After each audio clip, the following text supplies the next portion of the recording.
Welcome in, everybody, to the YouTube live show. John Kurtz. I would like you all to do me a favor before we get going. Yes, admittedly, 5 minutes late today. My apologies, but I was busy. You guys will have to forgive me. I was busy trying to do a welfare check on Lane Kiffin and Kirk Herbstreit, okay, just to make sure that they are all right. I had Paul Feinbaum next on the list, but I had to cross him off because you guys were giving me crap in the chat, so I had to actually hop on here. But of course, I had to make sure that they were okay. They were so concerned about teams getting blown out in the playoff and whether or not they actually belonged. And I heard their complaints. I heard what they were saying about all that, but then it just miraculously shut off at about 8:00 last night.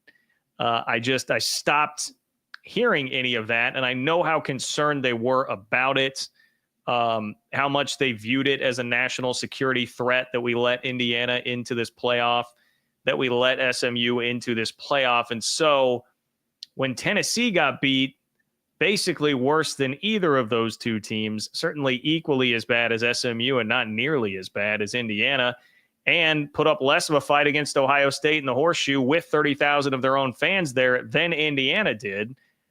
I knew how upset they would be by the fact that we let Tennessee in this playoff. So I just wanted to make sure that they were okay. I felt like the fact that they didn't say anything about it may have meant that they went into perhaps like cardiac arrest. Did they stop breathing because of that? The shock of it. Are they okay? Are their families okay? It is Christmas time. And, Lord knows Lane's not in the playoff, so he wasn't preparing for a playoff game. He's probably around family, right? Are they doing okay? Is the family all right? I just wanted to check in on everybody to make sure that everything was in order.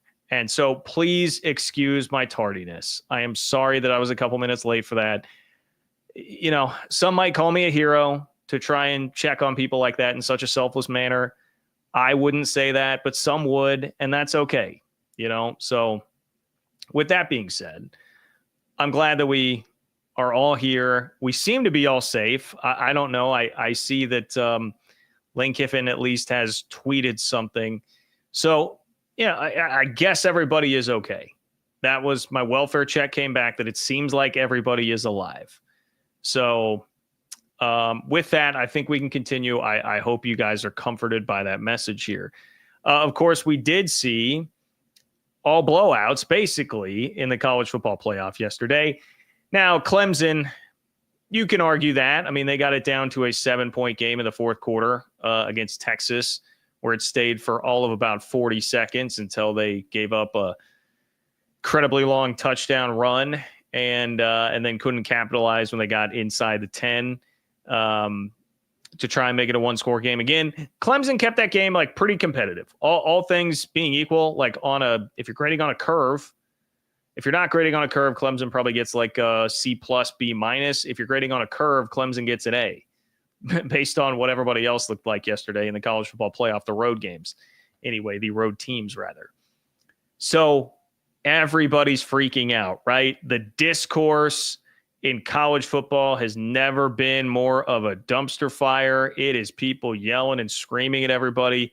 It is people in the SEC seemingly actively advocating for everything that is just terrorizing this sport in a negative way. So that I've obviously got a lot to say about that here on the show. I don't understand why we have to tear down this sport and why we have to tear down a playoff that is what everybody has really clamored for a long time, most anyway. And you know what? If your take is, hey, I never wanted to expand anyway, 4 is all we need, that is a perfectly fair take to have. I will sit here and listen to that. I don't think that I'm not going to take issue with. What I take issue with is the SMU didn't belong, Indiana didn't belong, especially the Indiana didn't belong. Please. That is what the playoff did, what it is supposed to do. It gave more teams a chance to be in there. And when they had to go on the road against teams that are better than them, they got beat and they got thumped pretty good, just like what's happening, by the way, on neutral fields. And I've got the data to prove this later on, just like what was happening on neutral fields with teams in the 4-team playoff. There were plenty of blowouts there. Okay. And yet here we've got to throw our hands up in arms. And there is one very obvious reason why. It is because, while the SEC did still get a level of special treatment by even having 3 lost teams considered, they did not get a complete red carpet rolled out for them, which they have become very accustomed to over the last 2 decades. And because of that, they don't know how to act. You take daddy's rich kid away from his yacht, he's not going to know how to act. That is his, that he earned by being born. Damn it. And if you take that away from him, he is going to throw a fit. And that is what we have right now with the SEC and its fans. And unfortunately, too many high-profile talking heads, media members, people of influence in college football as well. So that's basically going to be the gist of most of the show. I would also like to get to nuts and bolts, Texas, Arizona State. Like, how we feeling about the Big 12's chances there in that game with the way all of that transpired? Definitely here to talk about that. The Big 12, the only conference that is left besides the Big 10 and the SEC at this point, as both ACC fans, or ACC teams rather, lost in the first round. So I would love to talk about that as well. But I'm assuming this will be a popular show tonight. I'm assuming it will be lively. Seeing the numbers jump up quite a bit already here tonight. So I'd anticipate that this is going to be a pretty lively crowd. All of you who have been here before, you know how this works. Please fill up the chat as you guys are doing right now. If you want to guarantee that you make it on the show tonight, you can do like David and click the $ below the chat box. That will create a super chat. It ensures that you make it on tonight. Appreciate all of you guys. Couldn't do it without your support. Those of you who do that, totally free ways to support though as well. If you could just like the video, that would be amazing. Would really appreciate that. Subscribe to the channel. Make sure you are subscribed. Even if you think you are, make sure you are. Every time I check the analytics, it's like 50% of you are not. So that is a totally free way to support the channel and make sure that you are getting all of the content that I'm pushing out here. So please do that. And subscribe to the Open for Business Big 12 newsletter. If you are somebody who wants Big 12 news without SEC or Big 10 bias, you want to get college football news without it coming through Kirk Herbstreit crying live on national television, Open for Business, ofbnews.com in order to do that. If you want to get your college football news not through Lane Kiffin's Twitter feed, ofbnews.com. Join 3,200 plus other Big 12 fans who do, and you will get it a couple times a week to your inbox totally for free. Does not charge you at all. Totally for free. Doing the Big 12 basketball anonymous player survey right now. Just this past week, you want to find out who the biggest trash talkers in the Big 12 are. What the players had to say on that, you can find out Open for Business, ofbnews.com, or click the link in the description of the video. So I appreciate that. Brian, I would suggest to you, first of all, I just did a welfare check to start the show. I did not do any crying. In fact, I was making sure that those who were doing the crying this weekend were actually okay and alive and well. You know, I don't know CPR. I believe I had to learn it at one point in time, a long time ago. Just want to make sure I wasn't going to have to try and, pull back into the recesses of my brain to pull that out. I was making sure that everybody else was okay. You may want to talk to your SEC brethren to make sure that they are okay, because they were the ones doing quite a bit of whining. So I'm just, Brian, that's word to the wise. You may need to check on them. Big Ten folks were also pretty upset by the comments of Sean McDonough, who we're going to talk about. He was actually kind of pushing some ESPN Big 12 propaganda, which was a mind-blowing event. So I would suggest to you it was the SEC and the Big Ten doing most of the whining this weekend, my friend. I'm just trying to be here and be a good Samaritan and check on everybody. David, what's going on, David? Thank you for being here, David. David says, love 10-2 Tennessee getting their you-know-what handed to them. Kind of shut up Lane & Co. We do need the Big 12 and ACC to make some noise in the next year or so to keep the Power 2 in check somewhat. Yeah, and SMU is obviously the problem there. Again, I would not put a whole lot on Clemson. I thought that was a fairly admirable performance from Clemson outside of their run defense, which obviously was atrocious and frustrating. And that's, like that's supposed to be the weakness of Texas, right? They've had all these injuries at running back, and their offense generally has not been that great. It's been the defense that has carried them. Clemson actually was impressed with how much they were able to move the ball. Cade Klubnik looked pretty good. The receivers that Clemson had looked pretty good, but they just could not stop the Texas run game. And it hurt it when they claw all the way back to get it within 7. And guess what? Texas gashes them with the huge run. Frustrating there. But SMU, Kevin Jennings was just a disaster. I don't know. They could have taken control of that game early, and, game pressure is totally different. Crowd noise totally different. That could have been a much different outcome if Kevin Jennings had anything, but he was making some wretched decisions. So yes, it will be a bit. Look, you already know what's coming. We saw what happened this weekend. If Arizona State gets housed by Texas, it's going to be ugly on social media. We'll go through this whole thing over again. We're going to get even more of that. So I am with you. There do need to be some results at some point. It needs to at least be a competitive game from Arizona State on Saturday. Starter 179. What's up, Starter 179? Tennessee was completely uncompetitive, 21-0 in the blink of an eye, dominated on the line of scrimmage, the SEC's third best team. Yeah. Look, we're advocating for an Alabama team that lost to that Tennessee team.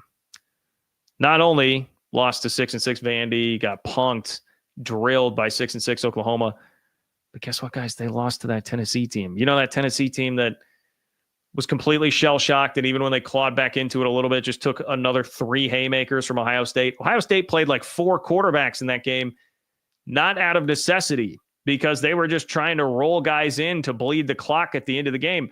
Ohio State got down to like their 4th-string quarterback in that game with 30,000 Tennessee fans in the house and a pretty apathetic Ohio State fan base after that Michigan game. It was a pathetic performance from Tennessee.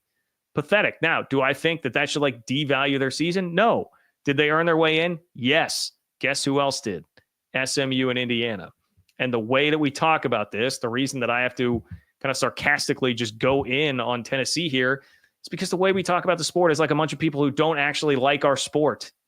And that is unbelievably maddening. It is unbelievably maddening that is the way we treat the discourse now. Certainly at least on Twitter, but it bleeds into the talking heads, which influences everybody. So it's just a bad deal right now, man. It's a really bad deal. It is a really, really bad deal. Let's start with this. The playoff worked exactly how it should. You may not have loved that the games weren't as competitive as you would have liked them to be, but this is how it should have worked. I said this the other day. This sport has always been inherently flawed in the way it crowns a champion. In some ways, that's part of the charm. We used to literally vote. There were 2 polls, people, and you would vote on the national champion. There was not any real national championship game.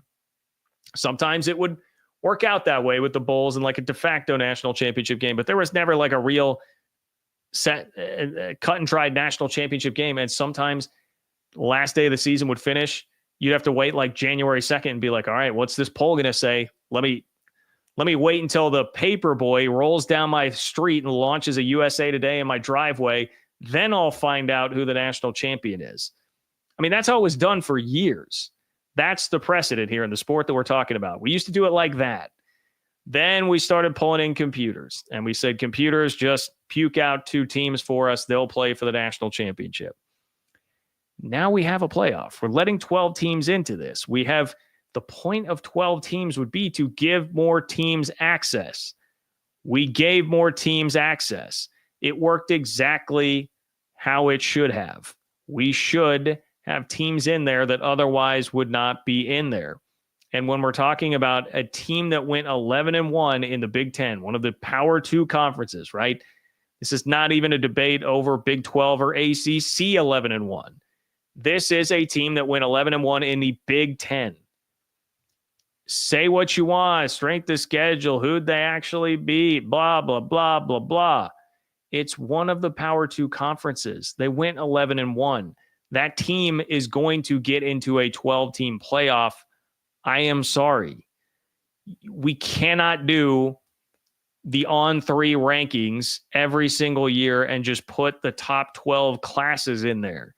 You got to go do something on the field. Bama did not have a particularly impressive resume when you lose 3 games and you lose to 2 of the teams that were 6-6 and you lose the way that you did. I am sorry. Indiana deserved to be there. SMU deserved to be there. There are going to be blowouts early in rounds of formats like this, right? Like the NCAA tournament, yes, we do have a handful of upsets every year in the first round, but the majority of the games do go the other way, and the majority of double-digit seeded teams get beaten pretty soundly. That does happen, and we don't sit there and say, man, Florida Gulf Coast, you guys lost as a 14 in the first round. What a trash team. Did not deserve to be there. That is crazy. Instead, it should have been, I was about to say 500 Alabama, but I have to respect their basketball program too much to throw that out there right now. But instead, look, I'll even attack the Big 12. Instead, it should have been last year. It should have been K-State, who went 8-10 in the Big 12. They should have been in there as if Florida Gulf Coast is going to lose as a 4 team, we should have put 8-10 K-State in there. No, we don't do that in basketball. Why? It's so frustrating that we sit here and do that with this football playoff that is finally here and should be a thing that is really enjoyed by everybody. The point is not to create entertaining games every single round. I know that it may feel like that because so much of this is dictated by entertainment and not what's actually great, good for the sport. But I guess I do have news for you, fans who are complaining about this not being an entertaining enough first round for you. The TV executives, the college football overlords, Sankey, everybody in charge at ESPN, everybody in Fox, they have not been making decisions for you, the fan, for a long time. They are not making the decisions that would be best for you, the fan, for a long time. If you really want to be mad about Indiana, what you are mad about is unbalanced scheduling, which occurs when you put together these ridiculous 16 and 18 team super conferences that stretch from coast to coast and have no real geographic tie, or even if they do in the SEC, they're just too damn big. And you wind up with Texas playing basically nobody the entire year. You're going to have this when you create these massive conferences. And yes, the Big Ten expanded to do that. They did that in retaliation for the SEC, starting it all by going and getting Texas and Oklahoma and pulling it away. If we kept nice, tidy geographic conferences, by the way, Pac-12 looking pretty good these days, maybe should have stayed a league. If we would have kept that all together, this would not be an issue with the crazy unbalanced schedules. If you want to be mad about something, be mad about that. And it's the same people that you're championing, the Greg Sankeys of the world, as the all-knowing, all-powerful beings in this sport who did that. They're the ones tearing this apart at the seams, and it's leading to some of these problems. SMU and Indiana earned their way in. Tennessee earned their way in. And they all got you-know-what slapped in the first round of the playoff. Breaking news. It is difficult to play on the road against good teams in college football. Generally, teams that you're going to get that will be hosting games in the playoff that are seeded 5 through 8 are going to have pretty good home field environments. And so going to play them in a playoff game in that scenario is not going to be easy. It stands to reason that you would get a lot of these. But hey, even if you're going to say, take that away, how about neutral site games? Guys, in the 4-team playoff, in the 21st round playoff games in the 4-team era, the average margin of victory was 17 points. Guess what the average margin of victory was on Saturday? Anybody have a guess? Let me see in the chat. If I told you the average margin of victory in the 21st round playoff games of the 4-team era was 17 points, what would you guess was the average margin of victory on Saturday? Somebody hit me in the chat. 17.3 points. 17.3 points. That's what the games were decided by an average of on Saturday. It was the same thing. We've seen this before in playoff environments. It happens a lot. And those were games that were played on neutral fields. You're not having to go on the road in frigid conditions in basically all of these games outside of the one in Austin. Like, that is a tough ask for teams, man. That is a difficult ask. It's not outlandish. It's not ridiculous. It does not mean that Bama deserved to get in. And all these SEC wonks going off about Bama, man, it just, if you extrapolate out the points that they are making, we literally do arrive at what I suggested all of these SEC whiners do. Just break off and play. I've got the marketing down for you. Play an SEC tournament at the end of the year and declare the winner the national champion. And you can call it the On3 SEC Extravaganza presented by 24/7 Sports, and you can host it at the Rivals Superdome or the Rivals Mercedes-Benz Dome, whatever it is that you want to. Just incorporate all the recruiting services there. Don't leave anybody out. Use their rankings to seed it if you want. You don't even have to worry about what happens during the SEC regular season. Use the rankings to seed it, and there it is. The On3 SEC Extravaganza presented by 24/7 Sports, live from the Rivals Superdome. Bam. You nailed it. That's what you declare your national champion from that. It truly seems like that's what you guys want. So just have it. Just have it. It's exhausting dealing with this every single, not even every single game, every single quarter of every single college football playoff game. I mean, the takes were just flying by the time we were like 2 drives into the Notre Dame Indiana game. Like, nobody can wait on anything. If we start putting Bama in after losing 3 games, 2 to 6-6 teams, the regular season at some point literally does not matter. It starts to not matter. You'll just start using recruiting rankings or NFL draft boards, whichever route you want to go, whether it's the recruiting stars or the NFL players. You'll just start bringing in people like that to make the decisions, and then the regular season gets devalued anymore or even more. The whole point here, like, people are worried about with the expanded playoff devaluing the regular season. If you start throwing Bama in with 3 losses, it's going to render the regular season even more meaningless. Yes, because it doesn't matter that Indiana in one of the Power 2 conferences lines up and goes 11-1. It doesn't matter. That's how you really start to lose people. But that is what so many people want. And it just takes out the lifeblood of the sport. But we've already had people doing that. Realignment has already gotten us much of the way there. So it's very clear where all of this is going. And I will get to that in just a moment. I'm going to pop into a couple of super chats here. Appreciate everybody who is here. Starter 179. Thank you, my friend. If you want to be a part of this, by the way, ensure that your question or comment makes the chat. Click the $ below the chat box in order to do so, to add in a super chat. Starter 179. Have you ever seen a media member actively hate their sport like Kirk Herbstreit? He actually said he doesn't want to hear about wins. This sport is toxic. Kirk Herbstreit is a major problem. The guy not only said on College Game Day, he had his comments about Indiana. I've got them here. One moment. He said they didn't beat anybody, but they got 11 wins. That's a bunch of BS. We need to find the best teams. And last night was incredibly evident just standing on that field and watching the game the way that it played out. Indiana was outclassed in that game. It was a team that shouldn't have been on the field when you consider the other teams that could have been there. That's what Kirk Herbstreit said on College Game Day Saturday morning. Then that man went to the booth in Columbus, stood there and watched Tennessee pee all over themselves for 4 quarters in front of 30,000 of their fans in Columbus, and didn't say a word about it. And instead, from the booth, complained more after the game. He's doing like a live hit or whatever after the game, and he's complaining more about Indiana and SMU.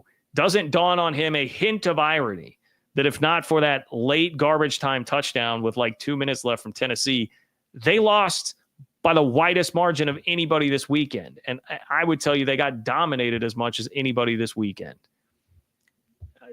interesting conversation between SMU and Tennessee. We're splitting hairs there and deciding who it was, but they were as bad at the very least as anybody. Not a hint of irony in his voice as he continues to bellow that out from the place where he literally just called and just watched that game. And he is having to dip into the rainy day file to kill time at the end of the broadcast because Tennessee can't hang on the same field and Ohio State's playing its fifth string quarterback. Like, what are we doing? And the thing that's so disappointing about it is, like, this is a guy that used to be a great champion of the sport. Like, in the early days of College Game Day, he was somebody that was all about spreading the gospel of college football and being just a really good ambassador for the sport. And now he's turned into just the biggest big brand shill that there is out there. This is not an irregular occurrence. You know, I mean, the guy last year was the face of the anti-Florida State movement when they go unbeaten in a power conference, win the conference title, and still get left out of the playoff. Again, benefiting guess who that benefited? You know, these SEC, we're not getting preferential treatment this year. That benefited Alabama. Yeah, Alabama got in instead. Kirk Herbstreit has turned into that guy. Like, you know, Rage Against the Machine. He is the machine. Kirk Herbstreit is the machine. And it's very sad. I can't stand the guy. I can't stand the guy anymore. I'm sorry. I got to be careful with what I say, but drums up a lot. And I am a dog guy, man. I love dogs, but you can't hide behind that dog story anymore, man. You're doing damage to college football.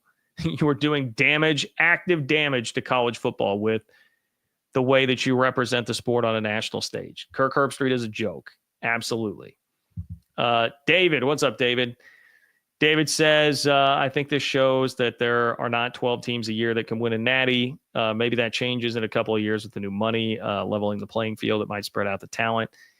Yeah, well, David, that's why I go back to what I said a little bit ago, which is, if your take is, hey, I never really wanted expansion anyway, and what we're seeing here is that this is kind of a foolish act and a bit of a money grab just to add some extra games here when truly there are not more than four, maybe not even four teams every year that can win a national championship because, as I said, we were getting the same margin of victory in those first round 4-team playoff games.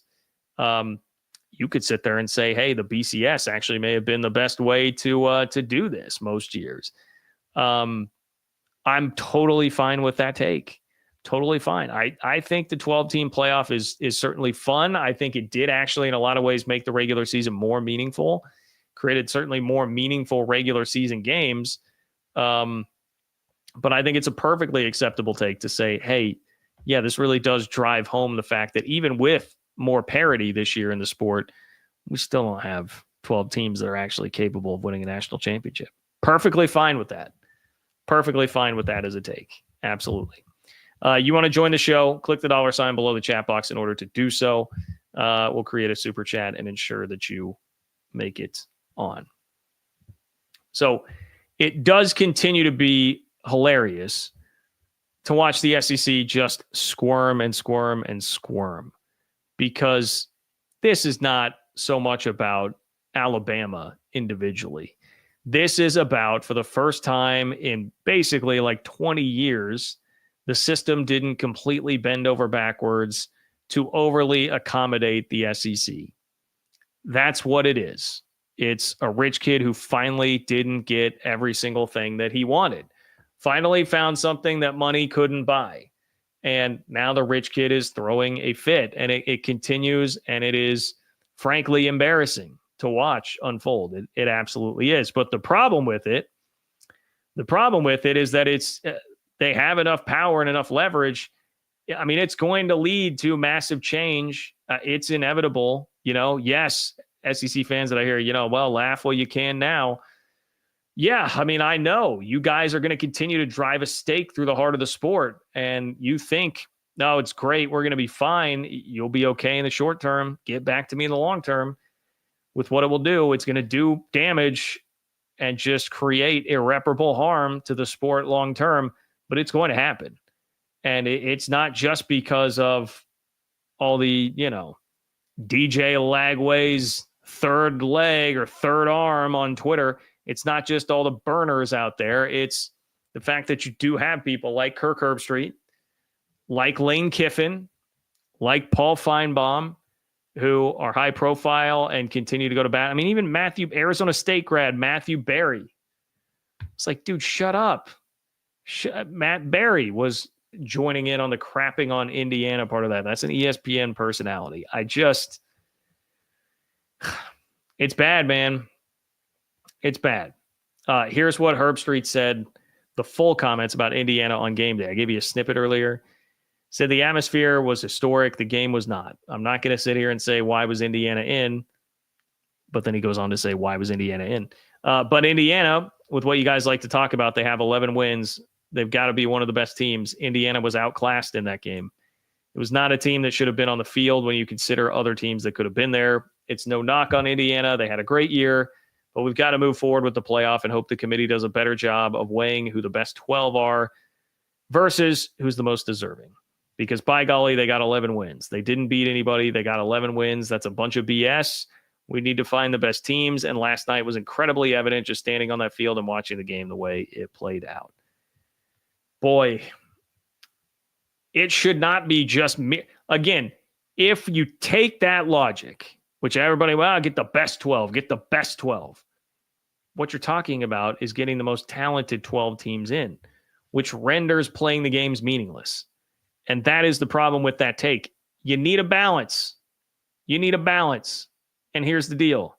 There was a 2-game difference. And well, you can complain until the cows come home about who Indiana's wins were against. They did not have 2 dreadful losses like what Alabama had. So it's a 2-loss difference. 2 of those losses were gross. The other was to a Tennessee team that just got decleated, plastered, plowed in Columbus in front of 30,000 of their own fans. So I'm sorry, okay? I am sorry, but that is enough of a difference that Indiana earned their way in. And we can't just give a free pass because they've got the SEC patch and Nick Saban used to coach there. That's not how this works. I am sorry that for once they didn't bend over backwards that far for you. I know that it might seem like that was going to happen every single year when last year Nick Saban was still there and you threw yourselves into the playoffs somehow past an unbeaten conference champion from the ACC in Florida State. But it's just not going to happen every single year. Lane Kiffin threw out the same tweet for each of the SMU and not Clemson, Indiana and SMU games, saying, oh, great job, committee. Really keeping us on the edge of our seat here with some barn burners. Threw out the exact same tweet for both games. Then a Go Vols, actively tweeting Go Vols before the Tennessee game, and then crickets. And then total crickets. Complete crickets. Terrible.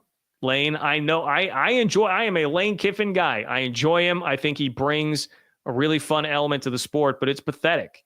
The way he's been using Twitter is pathetic. You lost to Kentucky. You lost to Kentucky and lost 3 SEC games. I'm sorry. That's the end of the discussion. You do not have room to complain at that point. Great. You signed a good portal class. Are we going to just pull up every single year the on-3, the 24/7 top 12 portal classes and throw them in?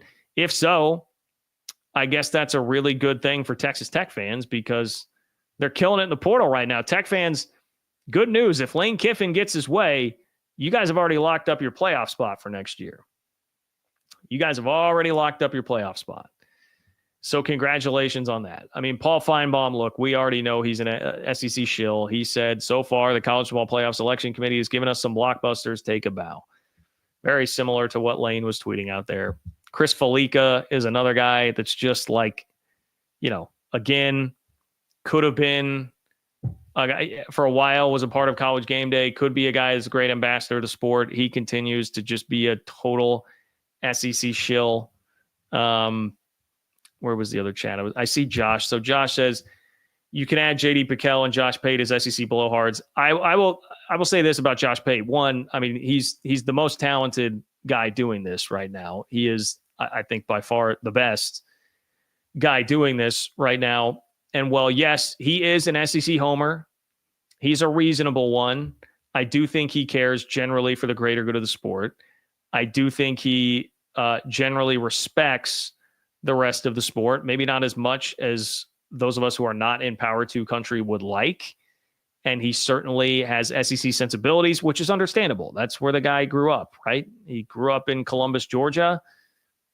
That's what's going to happen. Certainly is a well-sourced guy all across college football, but especially in the SEC.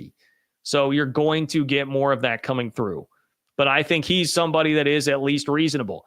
For instance, the other day, somebody on his show came on and said, hey, I feel like you program the show too much to be just centric toward what is going to get you the most views instead of what's better for the overall health of the sport. And he actually said, hey, that's fair. I take that into consideration. And that was someone saying that as opposed to, hey, SEC bias. It was like, hey, man, maybe just instead of only talking about the SEC games every single year or every single week and a handful of Big Ten games, maybe try to be a little bit more inclusive on that front just for the good of the sport instead of like because I get it, you've got more SEC viewers, more Big Ten viewers, you're going to focus more in on that. And that to me, look, is somebody who does this and knows like how much, you do look at metrics and numbers and I'm just saying I respect that about him. I think he is pretty reasonable. So giving you my opinion on one of those two there that I think should avoid some of the wrath. The other thing that's really frustrating in all of this is the SEC complaining about wanting more respect here, more respect for Alabama, Ole Miss, whoever it might be. They do get much more respect. What other conference would have had multiple 3-loss teams? We can throw South Carolina in there as a third. What other conference in America right now is getting 3-loss teams on the fringe of the playoff?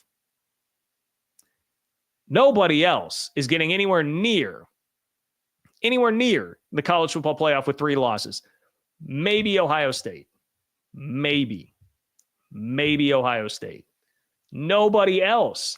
And that is the bump that you get for everybody perceiving that you play a tougher schedule in that conference.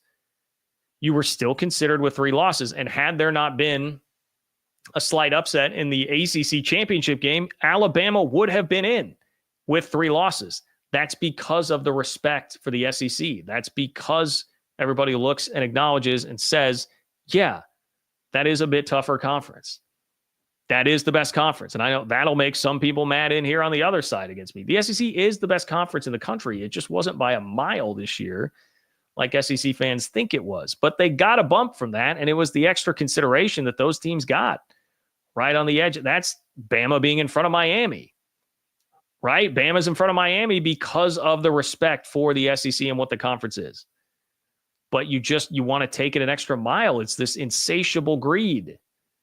No, we need to still be in with 3 losses above just anybody else because of that patch on our chests. That's it. End of story. It's embarrassing we don't have enough national voices to like really actually stick up here. Now there are some. I will say I was impressed by, like Shahan Jayaraja, I think always does a great job combating the ridiculous SEC stuff. Bud Elliott, actually, Tom Fornelli. Like there were some national, pretty prominent personalities who were definitely seeing through all the ridiculousness and the BS from the SEC on this.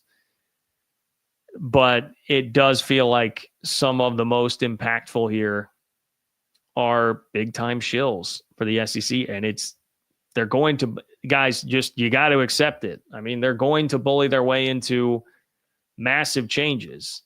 It's going to be either a Super League or just total Big Ten, SEC, AFC, NFC kind of thing, and they square off in that, or just like completely breaking off and becoming a totally different entity.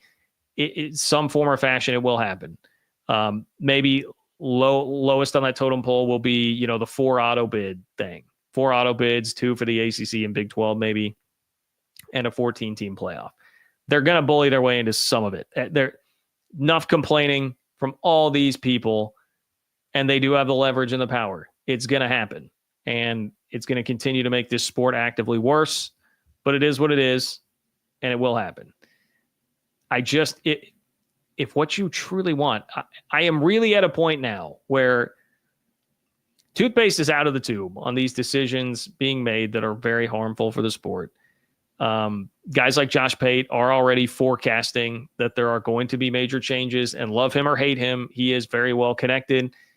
I'm sure that it's coming. I'm just at a point now where I'm throwing up my hands like, you guys are exhausting. Clearly what you want is for an SEC tournament at the end of the year with maybe a team or two from the Big Ten in there. Maybe this year it probably would have been acceptable for them to have Oregon, Ohio State, and Penn State's like right on the fringe. You'd get like an SEC Invitational plus Oregon plus Ohio State. Notre Dame, Penn State. Maybe if we're feeling generous. I mean, that's what your SEC fans and your SEC media mafia, that's what they want. And if that's what you want, again, slap an On3 logo on it, slap a 24/7 Sports logo on it, slap a Rivals logo on it, sponsor it, and go do the damn thing. Just do it. Just do it. And get back to me in 10 years when you've cut out large swaths of the country, interest in the sport dwindles, and you're looking back like, man, what did we do? Just do it. Just do it. What makes this sport great, always has, always will-ish, I guess, is that you have regional rivalries that make the regular season so incredibly meaningful and compelling. And we're already in this environment now where it's like everything is so focused on playoff. And every single quarter of every single game is a total referendum on the committee or a conference, let alone just a school that's playing in the game. And we keep realigning things to make it make less and less sense and give us unbalanced schedules and take away those rivalries that make it such a meaningful thing, even when throughout the course of history, 90 to 95% of the teams participating don't really have a shot at a national championship. But the sport is still great because of the traditions and the rivalries. And we're just stripping all of that away. And now what you guys in the SEC really want is to devolve further from that. You do. And it's going to be bad for everybody. Get back to me in 10 years. Hate to say I told you so. It's maddening. It's maddening. Wet blanket. SEC folks don't even like to watch football. I mean, I think they like to watch football. They like to watch SEC games. I would profess that they don't actually love the sport of college football. They love to watch SEC games, and they love to be very loud in their opinions about how everybody else sucks. That's what they enjoy. And unfortunately, we are starting to get into a little bit more societal points here about just the way we treat like everything these days in the way all of this goes. There is an element of that in there also. Stephen, okay, so Stephen mentioned Sean McDonough. Sean McDonough was no prize either, basically calling Indiana not worthy and saying there is a Big Ten bias. I'm going to get to Sean McDonough next. So, Stephen, let me pop through David and Alan real quick, and then I've got a lot to say about Sean McDonough and what he did, which was during that Indiana broadcast on Friday night. Because I'm glad you brought that up. I do think it's important. So, thank you, Stephen, for your support of the channel, my friend. David says, haven't people heard that it takes multiple attaboys to cover one O bleep? Ole Miss and Alabama didn't have enough attaboys to cover their O bleep. Yeah, well, yes.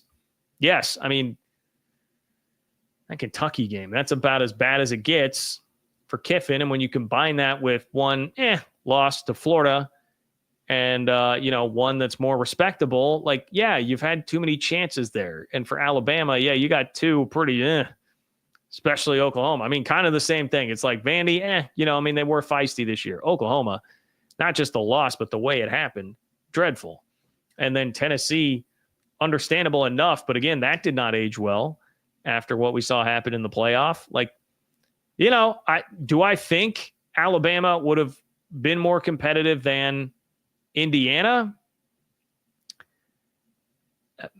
Maybe. Do I think they would have been more competitive than SMU? Probably. But we also don't know that because we saw them lose by 21 points to completely impotent offensively Oklahoma. I mean, that Oklahoma offense needed about 6 blue chews the entire year, and they rocked Alabama.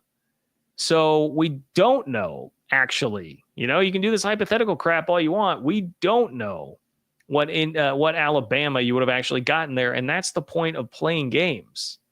That's why we play the games. So, yeah, I'm with you, David. I'm with you. Alan, what's up, Alan? Alan says, John, got your back. SEC should get new rules for college football, including fan base 10 teeth minimum, and their band must know more than one song, which would have prevented the Tennessee embarrassment. Go Big 12, Alan. Thank you, Alan. Bringing it strong. Teeth requirement and no more than one song. Well, Oklahoma is going to be permanently disqualified from the college football playoff if that is the deal, Alan, because that band definitely only knows one song. That is Boomer Sooner, which will get played after every 2.5-yard gain by the Oklahoma offense. I can tell you that from years of experience. So yes, I will say this. I like the bands in the South. I think they are great. I love the SEC fight songs. I think it adds a lot of great things to the environment. I love when you're at a game, it's a big place like Ohio State at the Shoe, and you've got two competing bands going back and forth. That's great. That's part of what makes the sport great. That is.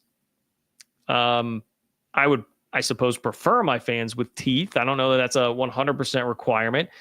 If they have good takes and less teeth, I'm okay with that. But I understand where you're going with that, Alan. I appreciate you, man. Thank you. That is funny. So back to Steven. Said Sean McDonough was no prize either. Let's hop into Sean McDonough. Man, I never thought I'd see the day. I was getting texts about this. I never thought I would see the day that during a college football playoff game, ESPN would be pushing Big 12 propaganda, but we did get there on Friday night, folks. We did get there. As has been outlined here, everyone was mad about everything all weekend in college football. You got the SEC fans big mad watching SMU and Indiana fall flat. You've got two big boy. Really, the Big Ten and SEC were even turning on each other during that Indiana Notre Dame game, right? And a big part of it was what Sean McDonough did. He kind of teed up that whole discussion and pitted the Big Ten and SEC against each other, which for those of us that are not in a Power 2 world right now, if you're a Big 12 fan, an ACC fan, a G5 fan, you're looking at that like, man, grab me some popcorn. Where's the gif of the guy like kicking back his feet and grabbing the popcorn? Like, yeah, let me see that. Let me see these guys have to fight over each other. Instead of making, the Big 12 and Boise fight over scraps, how about Big 10 and the SEC have to go at each other? I appreciated McDonough for that, if nothing else. Now, he also played a role in lifting up the Big 12 and ACC in that. More on that in just a moment. And then, of course, you have the Lane Kiffins of the world, but you've got the anti-SEC crowd running in, defending Indiana and SMU, and then crushing the SEC for Tennessee, getting absolutely demolished. And I was here for all of the retaliatory fire, but as I have also stressed here, I do not think it means that legitimately Tennessee should not have been in the field. They should have, just like Indiana and SMU. So some of that was over the top then, picking apart Tennessee. But that's only because it's retaliatory towards the ridiculous nature of the way people were treating Indiana and SMU. And so this is, that's the problem with the discourse that we have right now and the yin and yang of it and whatever. It's just the reality of the world that we live in. Kelly Ford, I actually saw, who does a great job. The Kelly Ford ratings are something you should really check out. But he said, it feels like a college football civil war right now. Kind of does, man. Kind of does. The playoff, which has introduced, a totally different dynamic to all of this. The realignment era, I think, has introduced a totally different dynamic to all this. It has everybody much more at each other's throats. We are way more at each other's throats in college football. Again, society also playing a role in that. That's just the general vibe of social media these days anyway. But Sean McDonough stirred it up, man. Sean McDonough got people going at it even more. With that as the backdrop and kind of the subtext to all this, McDonough is in the waning moments of Notre Dame, Indiana, where Notre Dame is smacking them. Indiana scores a couple times late to make it look much closer than it actually was. But here's a part. This is only a part of what McDonough said, but it's what obviously I would like to focus on most here on this channel. McDonough said, quote, "I think they need to lose the assumption that the SEC and Big Ten are clearly head and shoulders above everybody else, particularly the Big Ten. I mean, the SEC has the recent history, Alabama, Georgia, but the Big Ten's won two national championships in college football since when? 2002? That's 22 seasons. I don't understand why there's this presumption. It stems from many that the Big Ten in particular is so much better than the ACC or the Big 12. I'm not sure what that's based on. There's a lot of talk about strength of schedule. Well, you're playing each other. So if you just assume, well, our league's better than everybody else, so therefore our strength, what if your league isn't better than everybody else? Is your strength of schedule better than everybody else? So it's like it was a shot at Indiana, but also at the Big Ten as a whole. And I think this does require some nuance to really break down what McDonough is saying here. And the reaction that it elicited, of course, involved zero nuance from anybody on any side of this. It turned into the SEC and the Big Ten fighting each other because it's Bama versus Indiana. All of a sudden, it turns into a referendum on Bama versus Indiana. The way Indiana's season has been covered this year for the entire season because of how it got thrown into the playoff mix is just a travesty. That is a phenomenal freaking story that is great for college football. Indiana, arguably, they were showing one of those metrics. I'm trying to remember what it was on the broadcast. I mean, Indiana, I think, has more losses than anybody else in college football history. So you're talking about losingest program of all time in the playoff because they went 11-1 this year. That is a fantastic story in year one under a new coach. And yet all of it was just about dragging their resume through the mud for the benefit of Alabama, because Alabama really needed to be propped up more. Celebrate Indiana, and nobody really wants to do that anymore, which is a part of why this sport fundamentally in so many ways is broken. Okay? But these comments do require a lot of nuance.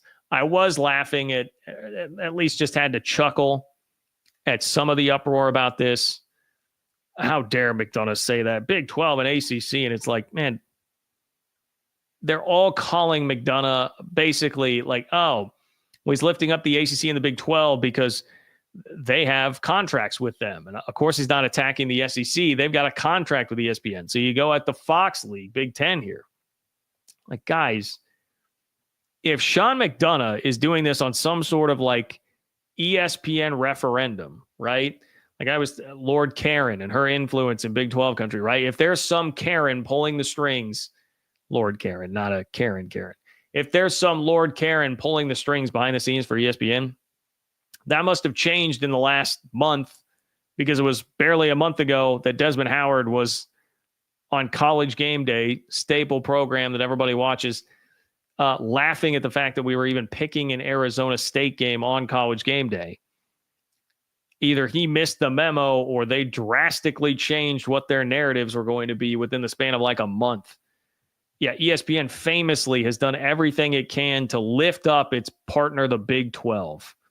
ESPN has always done that, always made it a point to go out of its way to champion the Big 12 and the strength of that league and the teams in that league. Yes, that's what's happened. Yeah, you're right. You guys are right. So it's just McDonough being a shill, being a company man, lifting up the Big 12 because, well, he is such a company man.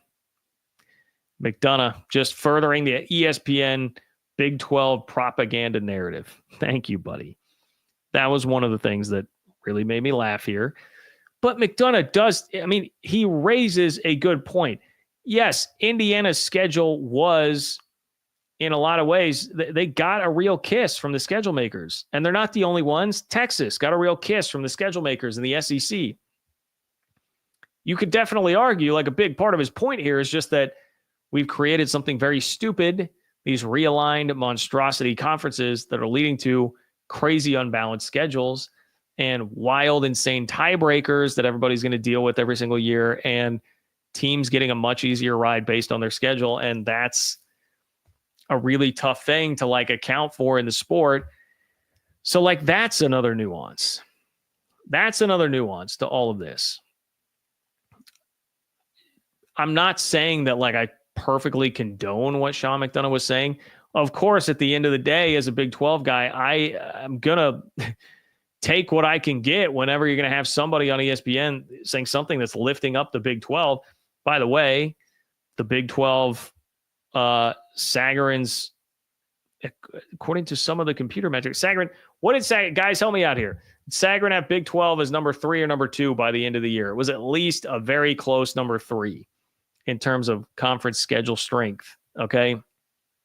Not far off. If you're looking at computer metrics, there's not some massive gap between the Big 10, the ACC, and the Big 12. Not at all. So in a lot of ways, he's making a decent point there. Now, do I want him to be making it at the expense of like saying that Indiana should have been out of the playoff? No, I don't. Because of all the extenuating factors that have created why Indiana was there and why Indiana was 11-1. But I do think it's worth examining this a little bit more than just everybody freaking out and rolling into their own corners and getting ready to fight and use the same tired talking points that we have on both sides of this.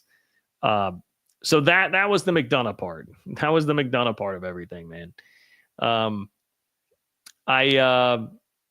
I enjoy that he said it from a selfish standpoint, but at the expense of the Indiana narrative, I do think that is bad and harmful. And it is a little crazy, man. It is a little crazy that we've got this many pundits up there. Like, it's one thing, Paul Feinbaum, Lane Kiffin, whatever. Like, we know Feinbaum's an opinion guy. Lane Kiffin thinks his team should have been in. As annoying as they may be, they're kind of doing their jobs by incessantly complaining and embarrassing themselves, but they're kind of doing their jobs with that. McDonough's a play-by-play guy. You're supposed to be the straight man in the booth. Like, I don't know. Kirk Herbstreit, yeah, a color guy, so maybe lends itself to a little bit more opinion, but you're like the A-team calling the best games in the sport. Great power, great responsibility. We don't need you throwing that take out there. I'm not loving the precedent set by a lot of these guys in doing this. I should give a shout out to Joel Klatt. Speaking of guys who are on number one broadcast teams out there, Joel Klatt did stick up for Indiana and basically just stood up to Lane Kiffin on Twitter with one of the best zingers of the weekend, saying if your team played half as well as you tweeted, you'd probably be in the playoff right now. It was a nice jab in there from Joel Klatt. I appreciate that he did that. There are some who are trying to do that. And Joel Klatt, if you want to throw it back in my face and say, well, John, that's a broadcaster. That's a guy that's doing games. Should he be that much of an opinion guy? Well, he does also host shows throughout the week where he's got to give a little bit more opinion. I'm willing to cut a bit more slack there. But at the same time, if you really wanted to hold me to that stringent, like, okay, fine. Why don't they all just chill? We already have enough opinion guys. We have enough jabronis like me who can just pick up a mic, build a bit of a following on the internet, and say whatever it is they want to say. We've got enough of that. I don't know that we need like the guys in the broadcast booth really doing that. So I'm not totally crazy about this trend overall and just in general. Okay, just a couple of minutes left. This is buzzer beater time. If you have something that you want to get into it now, please subscribe to the Open for Business Big 12 newsletter. Certainly there's going to be more about this coming up this week with that. ofbnews.com to get subscribed. If you want Big 12 news straight to your inbox, no SEC or Big 10 bias, get it to your inbox multiple times per week, totally for free. Subscribe at ofbnews.com or click the link in the description of this video to do that. Tons of people in here from Twitter. Appreciate you, Twitter folks. Same to my YouTube homies, but I see the numbers. We get way more from Twitter than we do from YouTube, I imagine, because you guys like consuming news through words, and that's fine. But I would appreciate it. Easy way to support me, totally for free. Subscribe at ofbnews.com. Join 3,200 plus Big 12 fans who already do. like the video. Make sure you are subscribed. All of that is amazing. And you've got just a couple of minutes left here. If you want to get in a super chat, you can do that as well to guarantee that your question or comment makes the show. If you are not watching live, John-Kurtz-4 on Venmo to be a part of the show as well. Leave a question or comment there, and I will make sure to get to it on the next show. We'll lead it off. Pacific Northwest Ute. What's up, Pacific Northwest Ute? Much like, or more like Ole Miss playoffs. Much like Ole Miss playoffs. Hashtag stay in your lane. I like that, man. I like that. That's pretty good, Pacific Northwest Ute. Tweet that at Lane Kiffin. Tweet that at Lane Kiffin. Have you tweeted that at Lane yet? Get that to him. Send that to him. The other great thing was Lane tweeting some message. This was in between. This was still before the Tennessee debacle. But tweeting some message about like, oh, the only people who will say things back to you are people who have not accomplished anything in your life. Come on, Lane. Come on, man. And then you just bail on tweeting anything about the Tennessee game. Brutal, dude. Brutal. Bill, what's up, Bill? Bill, thank you very much. Great takes tonight. Good luck to ASU and Boise. Yeah. Let me extend that as well. Good luck to Arizona State and Boise. Boise, I know we had our battles there. Some pretty crappy class warfare that they had stuck us into. Hey, let's let the lower class fight amongst each other. Both teams got buys. We're here. I mean, I would certainly rather watch Arizona State play Penn State than Texas, but it is what it is. Go out and win. Beat Penn State, please. Be competitive. Ashton Genty, I wouldn't have been someone to vote for you for the Heisman. I would have voted you second, but you're number one in my heart this week. Go get it done. Go get it done. Appreciate you, Bill. Thank you very much for the kind words, my friend. David, how bonkers will people get if Arizona State beats Texas? Pretty bonkers. I think Big 12 fans will certainly be flaunting that a lot. It would be really funny. I do, however, Arizona State, I love you. Kenny Dillingham, love you. Cam Scattaboo, one of the most fun college football players in recent memory to watch. Sam Levitt on the rise. Big things happening in the portal, it would appear, for the Sun Devils, right? Like the Branch brothers from USC visiting. A lot of good things happening there. It's going to be tough. It's going to be tough. You're not going to have your best defender for the first half of the game. You are not going to have your second or third best offensive player, Jordan Tyson. Probably second best, Jordan Tyson.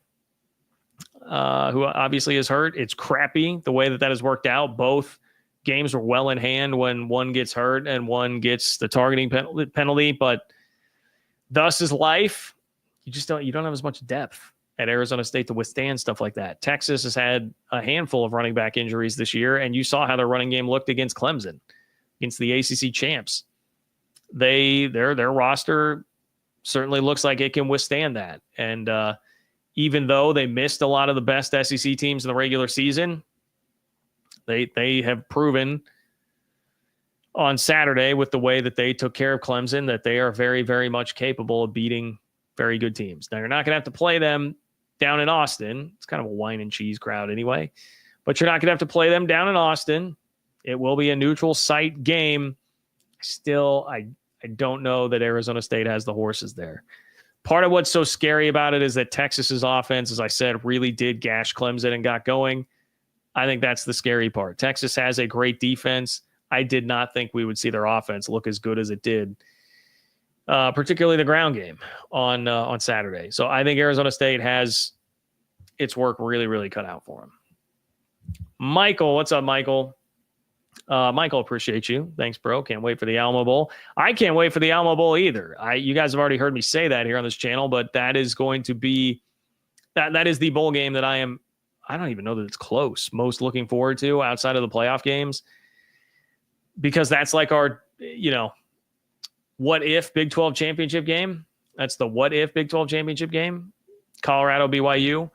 And I know it's like this 99 times out of 100. I would be really rolling my eyes about having to play a conference game basically for a bowl game. You want to see those out of conference matchups.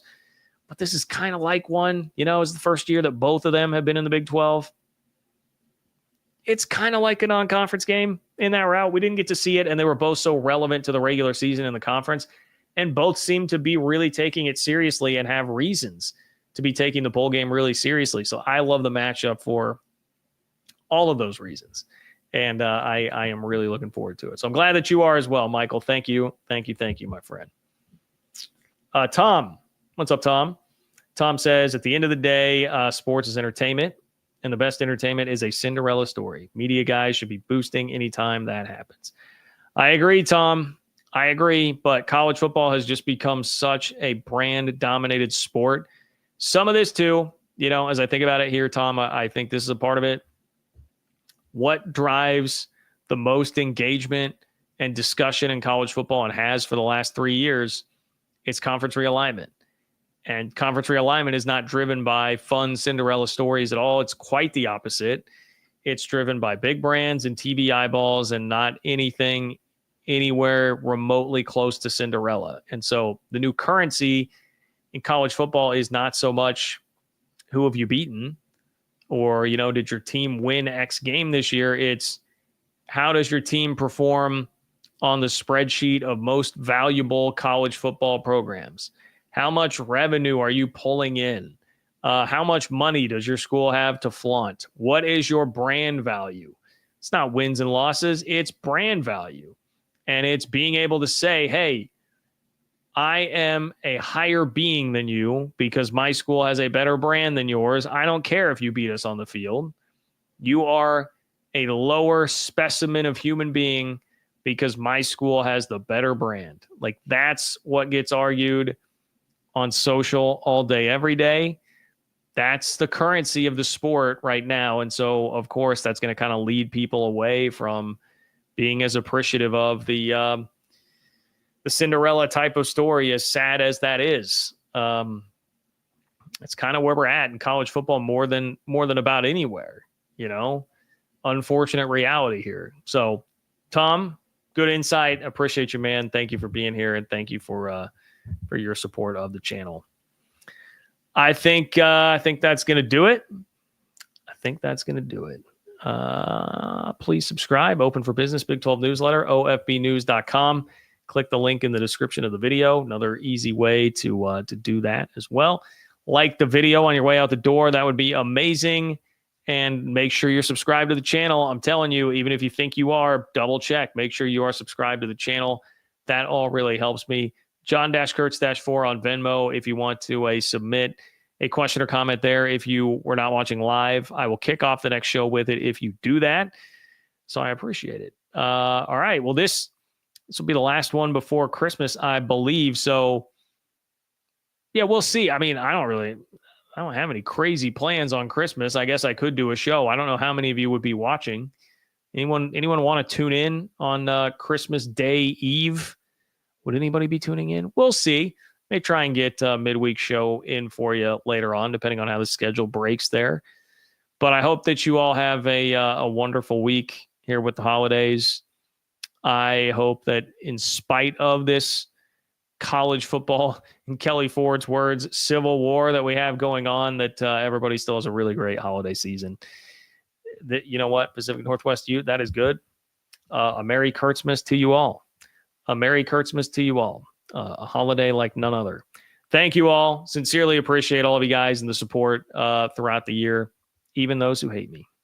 The haters, you fuel this thing just as much as everybody else. Immensely grateful for you. Take care, and I will talk to you all soon.